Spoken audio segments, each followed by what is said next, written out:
ഡീൻ കുര്യാക്കോസ് 2024 ലോക്സഭാ തെരഞ്ഞെടുപ്പിൽ UDF-ന് വ്യക്തമായ മുൻതൂക്കമുണ്ടെന്ന് കരുതപ്പെടുന്ന മണ്ഡലങ്ങളിൽ ഒന്നാണ് ഇടുക്കി എന്ന പ്രേക്ഷകർക്കും അറിയാമല്ലോ. ഇത്തവണയും സിറ്റിംഗ് MP ഡീൻ കുര്യാക്കോസ് ആണ് UDF സ്ഥാനാർത്ഥിയായി നിൽക്കുന്നത്. 2019 കഴിഞ്ഞ ലോക്സഭാ തെരഞ്ഞെടുപ്പിൽ UDF-ന്റെ കോൺഗ്രസ് സ്ഥാനാർത്ഥി ഡീൻ കുര്യാക്കോസ് 1,71,053 വോട്ടിന്റെ ഭൂരിപക്ഷത്തിലാണ് ഇടുക്കിയിൽ നിന്ന് വിജയിച്ചങ്ങോട്ട് പാർലമെന്റിലേക്ക് എത്തിയത്. മണ്ഡലത്തിൽ പോൾ ചെയ്തതിന്റെ അതായത് ഒരു 54% വോട്ട് അത് ഡീനിന്റെ പെട്ടിയിലേക്കാണ് വീണത്. ഇത്തവണയും മണ്ഡലം നിലനിർത്താം എന്ന പ്രതീക്ഷയിലാണ് ഡീൻ കുര്യാക്കോസ് ഇറങ്ങുന്നത്. ആദ്യം നമുക്ക് ഡീനിന് പറയാനുള്ളത് കേൾക്കാം.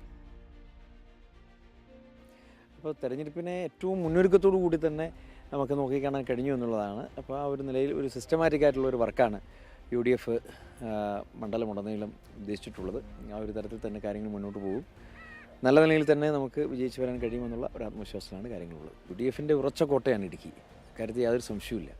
അപ്പോൾ അതാണ് ഞാൻ പറഞ്ഞത്, ഞങ്ങൾക്ക് ഒരു സിസ്റ്റമാറ്റിക് ആയിട്ടുള്ള ഒരു വർക്കിലൂടെ നല്ലൊരു വിജയം നമുക്ക് കൈവരിക്കാൻ കഴിയുന്ന ഒരു രാഷ്ട്രീയ അന്തരീക്ഷം ഈ മണ്ഡലത്തിലുണ്ട്. അപ്പോൾ ബൂത്ത് തരത്തിലുള്ള പ്രവർത്തനങ്ങളിലേക്ക് ആ ഒരു നിലയിൽ കാര്യങ്ങൾ കൊണ്ടുവരും. ഏറ്റവും അഭിമാനകരമാകുന്ന, സംസ്ഥാനത്ത് തന്നെ ഏറ്റവും അഭിമാനകരമാകുന്ന ഒരു വിജയമായിരിക്കും ഇടുക്കി പാർലമെൻറ്റ് മണ്ഡലത്തിൽ UDF-ന് ഉണ്ടാകുക.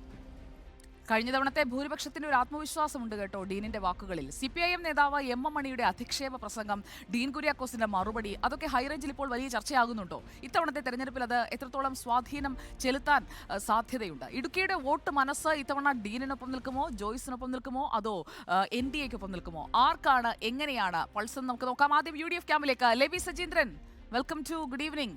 നേരത്തെ ഞാൻ സംസാരിക്കാൻ ശ്രമിച്ചിരുന്നു, പക്ഷെ നിങ്ങൾ 3 പേരും മിണ്ടിയില്ല. കുട്ടി മിണ്ടണില്ല എന്ന് പറഞ്ഞ് എനിക്ക് നേരെ അടുത്ത കാര്യം പറയേണ്ടി വന്നു. കുട്ടി മിണ്ടു, എങ്ങനെയാണ് ഡീൻ കുര്യാക്കോസിന് ഒരു ഈസി വോക്ക് ഓവർ ആണോ ഇടുക്കി?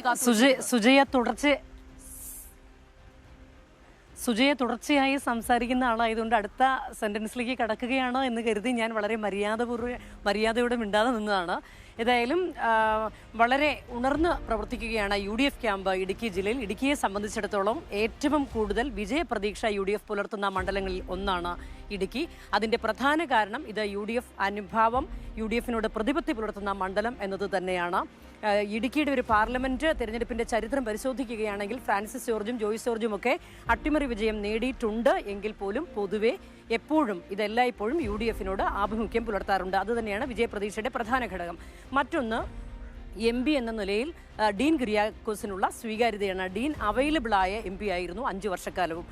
ഡീൻ ആർക്കും പ്രാപ്യനായിരുന്നു. അതുപോലെ തന്നെ മണ്ഡലത്തിൽ എല്ലായിടത്തും അദ്ദേഹത്തിന്റെ സാന്നിധ്യമുണ്ടായിരുന്നു. ഇതും അനുകൂല ഘടകമെന്ന് UDF ക്യാമ്പ് വിലയിരുത്തുന്നു. 2014 1,00,000 വോട്ടിന് അന്ന് ജോയ്സ് ജോർജ് വിജയിച്ചെങ്കിലും അന്ന് ഡീൻ കുര്യാക്കോസ് പരാജയമടഞ്ഞെങ്കിലും അതിന് പ്രത്യേക സവിശേഷമായ ഒരു രാഷ്ട്രീയ സാഹചര്യം ഉണ്ടായിരുന്നു. പരിസ്ഥിതിയുമായി ബന്ധപ്പെട്ട് അന്ന് ഉയർന്ന വിവാദങ്ങളൊക്കെ അതിന് ഘടകമായി വന്നിട്ടുണ്ട്. അതുമാത്രമല്ല, അതിനുശേഷം ഇങ്ങോട്ട് വരുമ്പോൾ 1,25,00,000 വോട്ടിനാണ് തിരിച്ച് ഡീൻ കുര്യാക്കോസ് പകരം ചോദിച്ചതും. ഏതായാലും ആ ആത്മവിശ്വാസം UDF ക്യാമ്പിലുണ്ട്.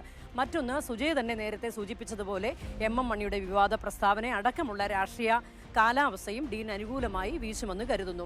മറ്റൊന്ന്, ഇപ്പോൾ ഏറ്റവും രൂക്ഷമായിരിക്കുന്ന വന്യജീവി ആക്രമണമാണ്. അത് ഏറ്റവും കൂടുതൽ നേരിടുന്ന ജില്ലകളിലൊന്നാണ് ഇടുക്കി. ആ പ്രശ്നവും ഒരു ഭരണവിരുദ്ധ വികാരമായി രൂപപ്പെടാൻ സാധ്യതയുണ്ട് എന്ന് UDF ക്യാമ്പ് കരുതുന്നുണ്ട്. ഒപ്പം 11 താലൂക്കുകളിൽ പട്ടയപ്രശ്നം നിലനിൽക്കുന്നുണ്ട്. പട്ടയപ്രശ്നവും അതുപോലെ തന്നെ കർഷക ആത്മഹത്യകളും എല്ലാം UDF-ന് അനുകൂല ഘടകമായി വർത്തിക്കും എന്ന് തന്നെയാണ് UDF ക്യാമ്പിന്റെ ഉറച്ച വിശ്വാസം. സുജയ. Okay, thank you ലേബി. നമുക്ക്